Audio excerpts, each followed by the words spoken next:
There's a new Dr. Google in town or WebMD in town. So should you use artificial intelligence for health advice like ChatGPT?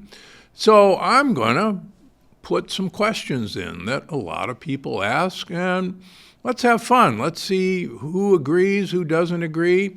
So here's an easy one. We ought to completely agree on that.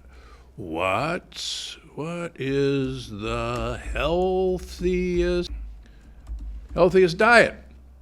That ought to be fun. Oh, I like this.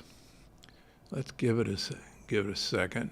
There isn't one healthiest diet for everyone. A healthiest diet is balanced, flexible, and sustainable. Sustainable is actually a very good point. That said, most health experts agree on these core principles. Lots of fruits and vegetables, different colors, different nutrients. Well, let's start with that one. You may remember in my first book many years ago, I said, give fruit the boot. We now live in 265 days of endless summer. And there are, for most of us, absolutely no hard times. We also never had occasion to get fruit 365 days a year. And now, of course, we can do that. So what was healthy at certain times of the year when fruit was available now has become a real problem for most people I see. In fact, most people I see are shocked when we do new blood tests looking for fatty liver that almost everyone has some degree of fatty liver.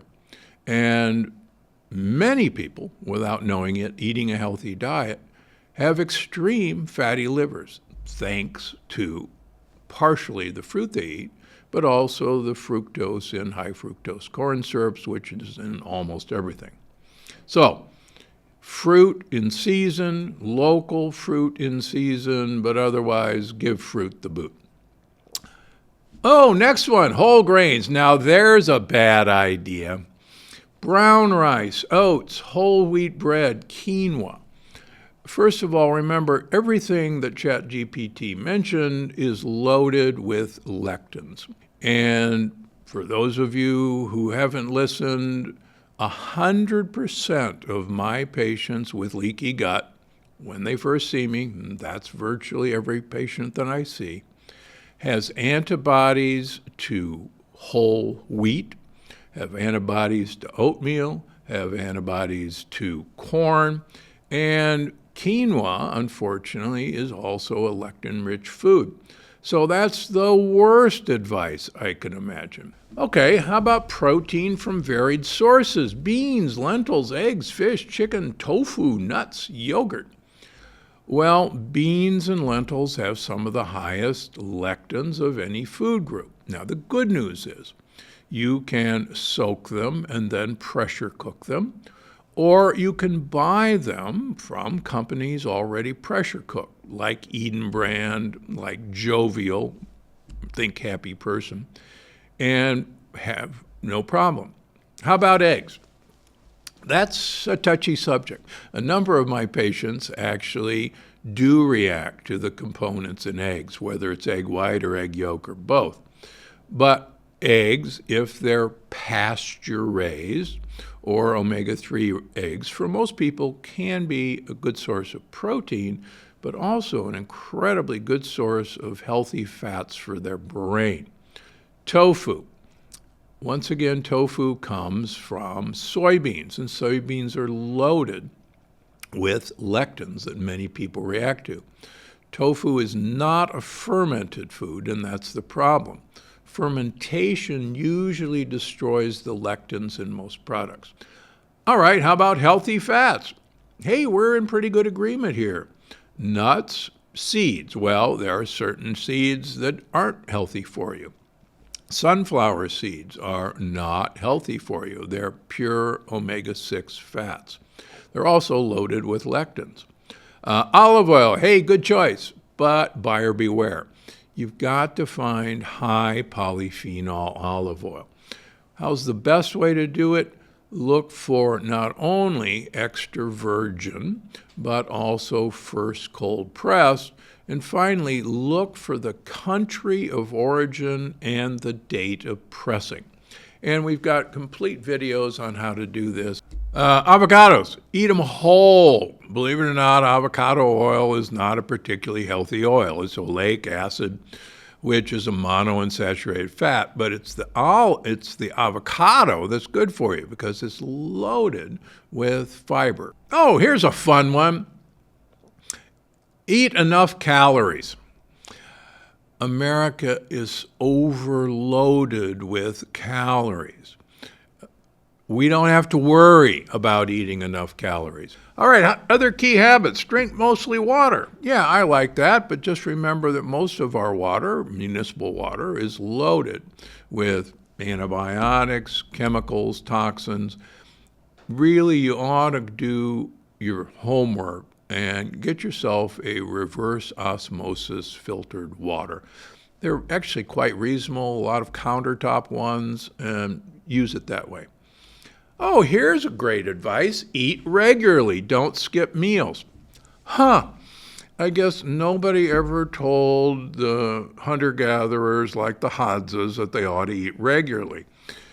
These people don't usually eat their first meal until 10 or 11 o'clock in the morning when they find food. We're going to move on from this, but just remember that all of these AI models pull from every website known to mankind.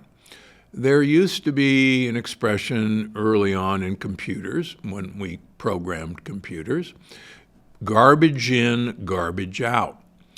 And I see this all the time, even when ChatGPT or other search engines show you these ideas and even show you where they got that idea. A lot of these are actually just from podcasts or websites from someone who's just stating an opinion, who actually has no experience in talking about what they're talking about. On the other hand, I've been now seeing patients for 30 years, 6 days a week, and looking at their blood work every 3 months and asking, what happens when you do this? Let's see. What happens when we ask you to take something away from your diet? Let's see. So that's totally different. Let's try another one. This should be fun. What should diabetics eat? It's thinking. Okay. Sure. People with diabetes should eat in a way that keeps blood sugar steady. Great idea. Foods that are generally good choices. Carbohydrates, still important! Exclamation point. Oh no, here we go again. Whole grains, brown rice, oats, whole wheat bread, quinoa. Gee, where have we seen that before? Need I say more? This is probably one of the worst things that I can see for my diabetic patients. Now remember, most of these foods, for instance,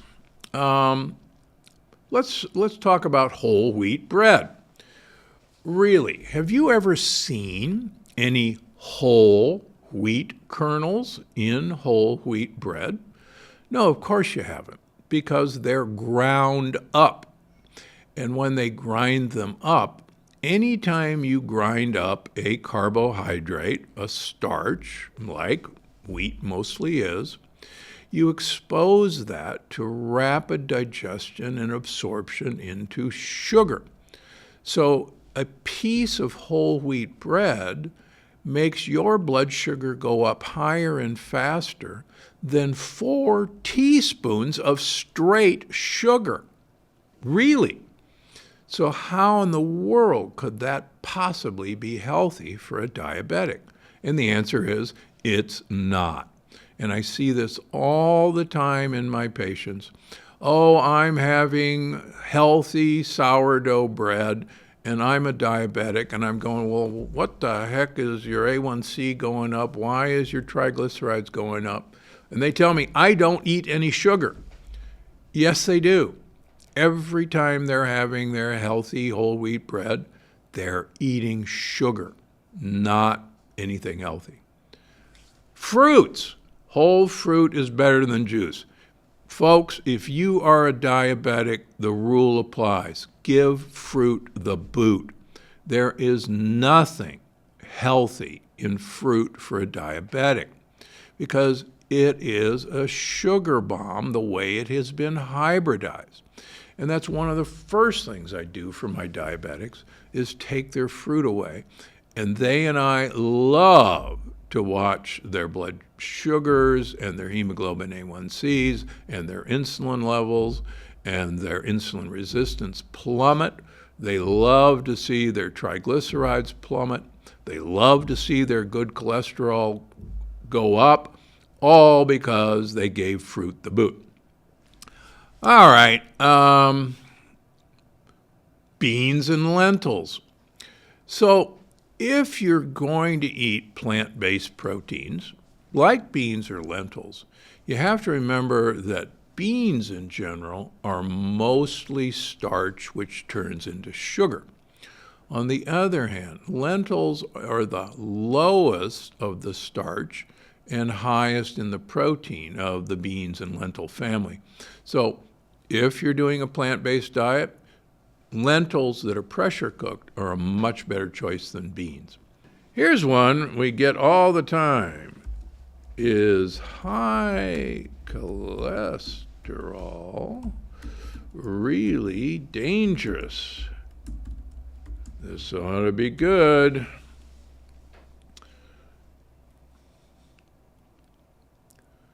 Okay, why high? It says, yes, high cholesterol can be dangerous, but usually causes problems over time, not right away. Well,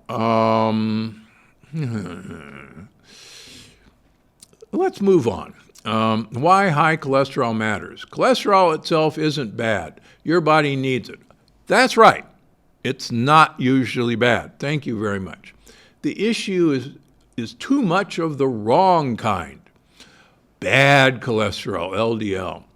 High levels can build up in blood vessels and form plaque.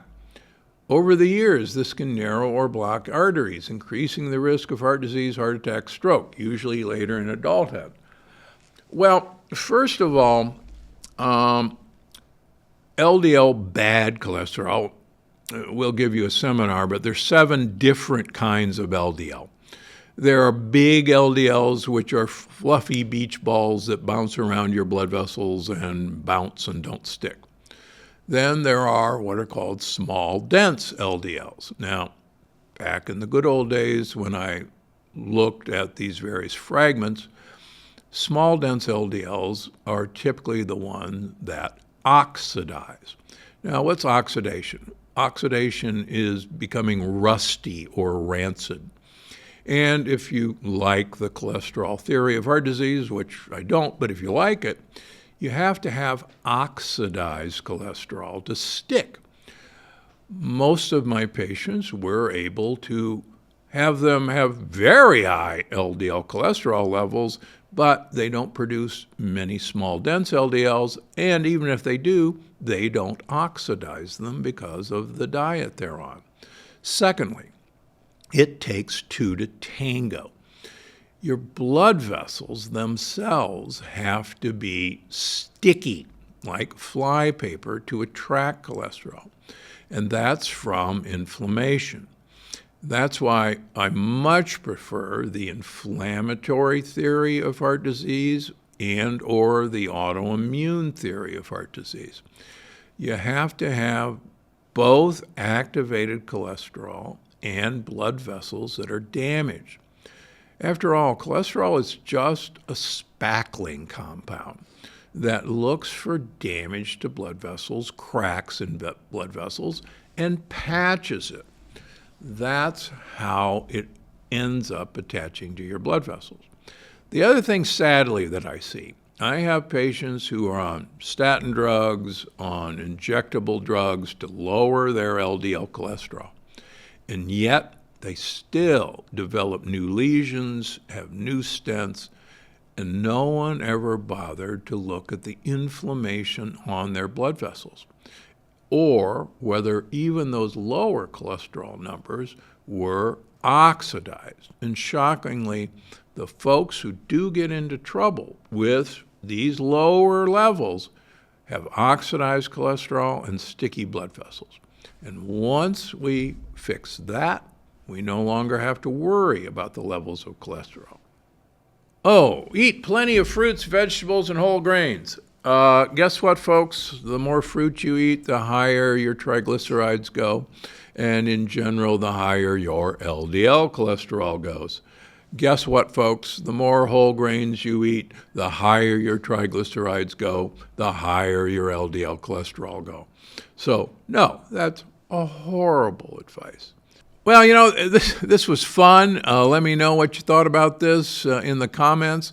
But just remember, what you feed ChatGPT is what ChatGPT is going to use to answer your questions. And again, it's just regurgitating what it's able to see. And a lot of times what it's able to see is not the current advice that I would give to you if you saw me. The point of these questions was there is no, really generalized answer for almost all of these questions. Each of us needs an individual assessment of what's good for them and what's bad for them. Actually, I'll give you a great example. I see all the time in my patients who were trying to eliminate high lectin containing foods in their diet. And there are low lectin containing foods, even grains like sorghum and millet who don't have any lectins. And so I decided years ago that sorghum popcorn, which smells like popcorn, tastes like popcorn, looks like popcorn, but it's made out of sorghum, might be a really fun food to give my patients because, hey, who doesn't like popcorn? I ate a cup of sorghum popcorn for 3 weeks as my snack before dinner. And I watched my blood work. Now, triglycerides in general are the first form of fat that we manufacture from sugars and starches. And I run my triglycerides quite low, usually 40 to 50. Imagine my surprise, I shouldn't have been, when my triglycerides in 3 weeks went from 40 to 140, just by adding healthy, no lectin starches to my diet. Now, they're not good for me if I think I should have a low triglyceride, and I believe most people should.